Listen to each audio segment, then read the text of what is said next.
परिवार में जिसका समान भुजा हो, क्या हो?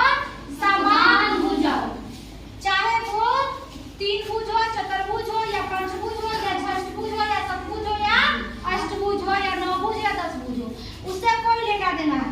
लेकिन उसकी भुजा की लंबाई, समभुज भुजा में इसकी भुजा की लंबाई क्या होती है?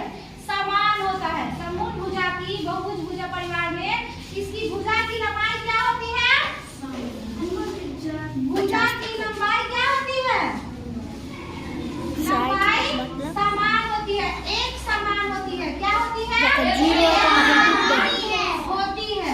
अब हम इसमें पूछ रहा है कि त्रिभुज में क्या भुजा होगा?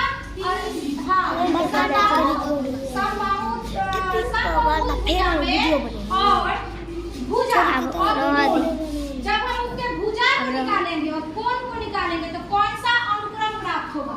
तब त्रिभुज में क्या भुजा हुआ? 3, चतुर्भुज में क्या हुआ? 4, पंचभुज में 5, षष्ठभुज में 6, सतभुज में 8, अष्टभुज में 9, नवभुज में 9, दशभुज में 10। तो हमको लगातार 2, 3, 4, 5, 6, 7, 8, 9 और 10 आ रहा है। ये क्या प्राप्त हुआ? गणन संख्या प्राप्त हुआ।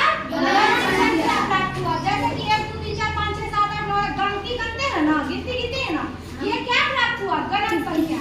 अब पूछा कोण, चतुर्भुज में 4, ऐसे करते करते हम 10 ये कौन सा प्राप्त हुआ? ये भी तो गणन संख्या क्या प्राप्त हुआ? ये भी तो गणन संख्या प्राप्त हुआ ना। तो हमसे पूछा कि